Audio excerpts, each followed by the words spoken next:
হরে কৃষ্ণ। আজ বাংলা 22শে চৈত্র 1430 ও ইংরেজি 5ই এপ্রিল 2024 শুক্রবার, একাদশী পাপমোচনী। এই পাপমোচনী একাদশীর দিন আমি শ্রী চৈতন্য চরিতামৃত পাঠ করছি। আজ আমি পাঠ করছি শ্রী চৈতন্য চরিতামৃতের আদিলীলার দ্বিতীয় পরিচ্ছেদ, বস্তু নির্দেশ মঙ্গলাচরণে শ্রী চৈতন্য তত্ত্ব নিরূপণ। আমি এই অধ্যায়ের শ্লোক 5, 6, 7 ও 8 এই 4টি শ্লোক পাঠ করব। অডিওর শুরুতে আমার সকল ভক্তিমতী মা ও ভক্তবৃন্দের কাছে একটি আবেদন। আমার এই প্রত্যেকটি অডিও পোস্ট করতে অনেক পরিশ্রম করি শুধুমাত্র আপনাদের এই অমৃত তত্ত্ব শোনাবার জন্য। তাই আপনারা কৃপাপূর্বক আমাকে আশীর্বাদ করবেন এবং আমার এই অডিওগুলি আপনাদের কেমন লাগছে লাইক কমেন্টস করে আমাকে জানালে আমি খুব খুশি হব এবং আরও নতুনভাবে উৎসাহিত হব। এবং এই অমৃত গ্রন্থ যে ইউটিউব চ্যানেল, এই ইউটিউব চ্যানেলটিকে অবশ্যই সাবস্ক্রাইব করে আমার পাশে থাকবেন। জয় গৌর, জয় নিতাই। হরে কৃষ্ণ হরে কৃষ্ণ কৃষ্ণ কৃষ্ণ হরে হরে, হরে রাম হরে রাম রাম রাম হরে হরে। শ্লোক 5। যদদ্বৈতং ব্রহ্মোপনিষদি তদোপাস্য তনুভা য আত্মান্তর্যামী পুরুষ ইতি সোহসাংস বিভব ষড়ৈশ্বর্য পূর্ণ য ইহ ভগবান স্বয়ময়ং ন চৈতন্যাৎ কৃষ্ণাজ্য গতি পরতত্ত্বং পরমিহ। অনুবাদ: ঈশোপনিষদে যাকে নির্বিশেষ ব্রহ্মরূপে বর্ণনা করা হয়েছে তা তার অঙ্গকান্তি এই শ্রীকৃষ্ণ চৈতন্যের। যোগশাস্ত্রে যোগীরা যে পুরুষকে অন্তর্যামী পরমাত্মা বলেন, তিনিও তারই এই শ্রীকৃষ্ণ চৈতন্যের অংশ বৈভব। তত্ত্ববিচারে যাকে ষড়ৈশ্বর্যপূর্ণ ভগবান বলা হয়, তিনিও এই শ্রীকৃষ্ণ চৈতন্যেরই অভিন্ন স্বরূপ। এই জগতে শ্রীকৃষ্ণ চৈতন্য থেকে ভিন্ন পরতত্ত্ব আর কিছু নেই। তাৎপর্য: উপনিষদের প্রণেতারা নির্বিশেষ ব্রহ্মের মহিমা কীর্তন করেন। উপনিষদ যাকে বৈদিক শাস্ত্রের সর্বশ্রেষ্ঠ অংশ বলে বিবেচনা করা হয়, তা জড়জগতের বন্ধন থেকে মুক্তিকামী সমস্ত মানুষদের জন্য।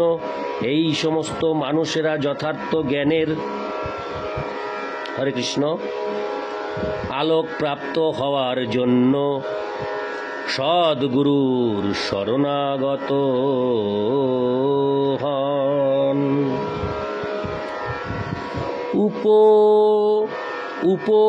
উপসর্গটি নির্ণয় করছে যে পরম তত্ত্ব সম্বন্ধীয় জ্ঞান শ্রী গুরুদেবের কাছ থেকে প্রাপ্ত হতে হয়।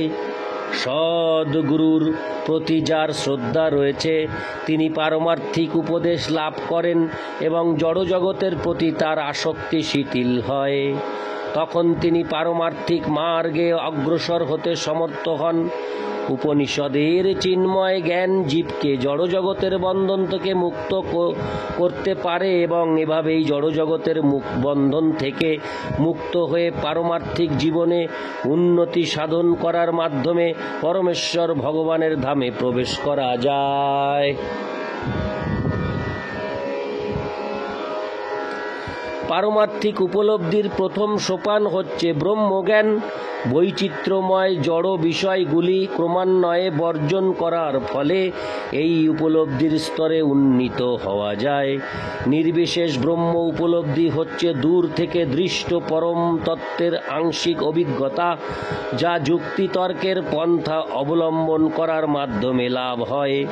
দূর থেকে পাহাড়কে যেমন মেঘ বলে মনে হয়, এটি হচ্ছে অনেকটা সেই রকম। পাহাড় মেঘ নয়, কিন্তু আমাদের দৃষ্টি ভ্রান্ত বলে তাকে দূর থেকে মেঘ বলে মনে হয়। পরম তত্ত্বের ভ্রান্ত দর্শনের ফলে তার চিন্ময় বৈচিত্র্যকে উপলব্ধি করা যায় না। তাই এই দর্শনকে বলা হয় অদ্বৈতবাদ, অর্থাৎ পরম তত্ত্বকে এক এবং অদ্বিতীয় বলে উপলব্ধি করা। নির্বিশেষ ব্রহ্মজ্যোতি হচ্ছে সবিশেষ ভগবান শ্রীকৃষ্ণের দেহ নির্গত রসিচ্ছটা। শ্রী গৌর সুন্দর বা শ্রী চৈতন্য মহাপ্রভু যেহেতু স্বয়ং শ্রীকৃষ্ণ, তাই ব্রহ্মজ্যোতি হচ্ছে তার চিন্ময় দেহ নির্গত রসিচ্ছটা। তেমনি পরমাত্মা হচ্ছেন শ্রী চৈতন্য মহাপ্রভুর আংশিক প্রকাশ। অন্তর্যামী বা পরমাত্মা প্রতিটি জীবের হৃদয়ে বিরাজ করে তাদের নিয়ন্ত্রণ করেন। সেই সম্বন্ধে শ্রীকৃষ্ণ ভগবদ গীতায় বলেছেন, সর্বস্ব চাহং হৃদি সন্নিবিষ্ট, আমি সকলের হৃদয়ে অবস্থান করি। ভগবদ গীতায় আরও বলা হয়েছে, ভোক্তারং জগতোপসাং সর্বলোক মহেশ্বরম, অর্থাৎ তা থেকে বোঝা যাচ্ছে যে পরমাত্মা রূপে পরমেশ্বর ভগবান হচ্ছেন সব কিছুরই অধীশ্বর। তেমনি ব্রহ্মসংহিতায় বলা হয়েছে, অন্তরান্তরস্থ পরমাণু চয়ান্তরস্তম, ভগবান সর্বত্রই বিরাজমান। তিনি প্রতিটি জীবের হৃদয়ে এবং প্রতিটি পরমাণুর মধ্যেই অবস্থান করছেন। এভাবেই পরমাত্মা রূপে ভগবান সর্বব্যাপ্ত। অধিকন্তু শ্রী চৈতন্য মহাপ্রভু ও সমগ্র ঐশ্বর্য, সমগ্র বীর্য, সমগ্র শ্রী, সমগ্র যশ, সমগ্র জ্ঞান এবং সমগ্র বৈরাগ্যের অধীশ্বর, কারণ তিনি হচ্ছেন স্বয়ং ভগবান শ্রীকৃষ্ণ। শাস্ত্রে তাকে পূর্ণ বলে বর্ণনা করা হয়েছে। শ্রী চৈতন্য মহাপ্রভু রূপে ভগবান হচ্ছেন আদর্শ ত্যাগী, ঠিক যেমন শ্রীরামচন্দ্র রূপে তিনি হচ্ছেন একজন আদর্শ রাজা। শ্রী চৈতন্য মহাপ্রভু সন্ন্যাসাশ্রম অবলম্বন করে সমস্ত বিধি নিষেধ নিজের জীবনে যথাযথভাবে আচরণ করার মাধ্যমে অপূর্ব ত্যাগের দৃষ্টান্ত দিয়ে গিয়েছেন। সন্ন্যাসীরূপে তার সঙ্গে কারো তুলনা হয় না। যদিও কলিযুগে সন্ন্যাস গ্রহণ সাধারণভাবে নিষিদ্ধ, কিন্তু যেহেতু শ্রী চৈতন্য মহাপ্রভু হচ্ছেন সমগ্র বৈরাগ্যের আধার, তাই তিনি সন্ন্যাস গ্রহণ করেছিলেন। কেউ তাকে অনুকরণ করতে পারে না, তবে যতটা সম্ভব তার পদাঙ্ক অনুসরণ করা উচিত। যারা এই সন্ন্যাস আশ্রম গ্রহণে অযোগ্য, শাস্ত্রে তাদের অত্যন্ত কঠোরভাবে এই আশ্রম গ্রহণ করতে নিষেধ করা হয়েছে। কিন্তু শ্রী চৈতন্য মহাপ্রভুর মধ্যে অন্যান্য সমস্ত ঐশ্বর্যের মতো বৈরাগ্যও পূর্ণরূপে বিরাজমান। তাই তিনি হচ্ছেন পরম তত্ত্বের চরম প্রকাশ। শ্রী চৈতন্য মহাপ্রভুর তত্ত্ব বিশ্লেষণ করলে বোঝা যায় যে তিনি পরমেশ্বর ভগবান শ্রীকৃষ্ণ থেকে অভিন্ন। তার চেয়ে মহৎ কেউ নেই, এমনকি তার সমকক্ষও কেউ নেই। ভগবদ গীতায় শ্রীকৃষ্ণ অর্জুনকে বলেছেন, মত্ত পরতরং নান্যৎ কিঞ্চিদস্তি ধনঞ্জয়। হে ধনঞ্জয়, অর্জুন, আমার থেকে শ্রেষ্ঠতর কোনো তত্ত্ব নেই। এভাবেই প্রতিপন্ন হয়েছে যে শ্রীকৃষ্ণ চৈতন্য মহাপ্রভুর থেকে পরতর তত্ত্ব আর কিছুই নেই। যারা জ্ঞানের মাধ্যমে পরম তত্ত্বকে জানার চেষ্টা করে তাদের লক্ষ্য হচ্ছে নির্বিশেষ ব্রহ্ম, আর যারা যোগ অনুশীলনের মাধ্যমে পরম তত্ত্বকে লাভ করতে চায় তাদের লক্ষ্য হচ্ছে পরমাত্মা। যিনি পরমেশ্বর ভগবানকে জানেন তিনি ব্রহ্ম উপলব্ধি ও পরমাত্মা উপলব্ধি এই দুটি স্তরেই অতিক্রম করেছেন। কারণ পারমার্থিক জ্ঞানের চরম উপলব্ধি হচ্ছে ভগবান উপলব্ধি। পরমেশ্বর ভগবানের সচ্চিদানন্দময় নিত্যপূর্ণ জ্ঞানময় ও আনন্দময় রূপই হচ্ছে তার পূর্ণ প্রকাশ। পরম পূর্ণের সৎ উপলব্ধির মাধ্যমে তাকে নির্বিশেষ ব্রহ্মরূপে উপলব্ধি করা যায় এবং চিৎ উপলব্ধির মাধ্যমে তাকে অন্তর্যামী পরমাত্মা রূপে উপলব্ধি করা যায়। কিন্তু এই দুটি আংশিক উপলব্ধির কোনোটির দ্বারাই পূর্ণ আনন্দ লাভ করা যায় না। এই আনন্দের উপলব্ধি ব্যতীত পরম তত্ত্বের উপলব্ধি অসম্পূর্ণ থাকে।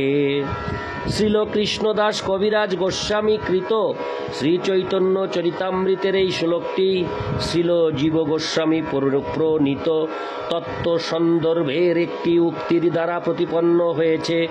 তত্ত্ব সন্দর্ভের নবম খণ্ডে বলা হয়েছে যে পরম তত্ত্ব কখনো কখনো নির্বিশেষ ব্রহ্মরূপেও উপলব্ধ হন, যা চিন্ময় হলেও পরম তত্ত্বের আংশিক প্রকাশ মাত্র। বৈকুণ্ঠের অধিপতি নারায়ণ হচ্ছেন শ্রীকৃষ্ণের প্রকাশ, কিন্তু শ্রীকৃষ্ণ হচ্ছেন পরম তত্ত্ব। তিনি সমস্ত জীবের পরম প্রেমাস্পদ। ইতি শ্লোক 5। শ্লোক 6। ব্রহ্ম আত্মা ভগবান অনুবাদ 3। অঙ্গপ্রভা অংশস্বরূপ 3 বিদেয় চিহ্ন। শ্লোকার্থ: নির্বিশেষ ব্রহ্ম, অন্তর্যামী পরমাত্মা ও পরমেশ্বর ভগবান হচ্ছেন পরম তত্ত্বের 3টি উদ্দেশ্য বা অনুবাদ, এবং অঙ্গপ্রভা অংশপ্রকাশ ও স্বরূপ হচ্ছে যথাক্রমে এই 3 উদ্দেশ্যের বিধেয়। ইতি শ্লোক 6। শ্লোক 7। অনুবাদ আগে পাছে বিধেয় স্থাপন, সেই অর্থ কহি শুনো শাস্ত্র বিবরণ। ইতি শ্লোক হরে কৃষ্ণ। শ্লোক 7-এর শ্লোকার্থ: উদ্দেশ্য বা অনুবাদ পূর্বে আলোচিত হয় এবং বিধেয় থাকে তারপরে। এখন আমি শাস্ত্রের বিবরণ অনুসারে এই শ্লোকের অর্থ বিশ্লেষণ করব, দয়া করে আপনারা তা শ্রবণ করুন। ইতি শ্লোক 7। শ্লোক 8। স্বয়ং ভগবান কৃষ্ণ বিষ্ণু পরতত্ত্ব, পূর্ণ জ্ঞান, পূর্ণানন্দ, পরম মহত্ব। শ্লোকার্থ: কৃষ্ণ হচ্ছেন স্বয়ং ভগবান এবং পরম বিষ্ণু তত্ত্ব। তিনি হচ্ছেন পূর্ণ জ্ঞান ও পূর্ণানন্দ সমন্বিত পরম মহত্ব। ইতি শ্লোক 8। হরে কৃষ্ণ হরে কৃষ্ণ কৃষ্ণ কৃষ্ণ হরে হরে, হরে রাম হরে রাম রাম রাম হরে হরে। জয় গৌর, জয় নিতাই।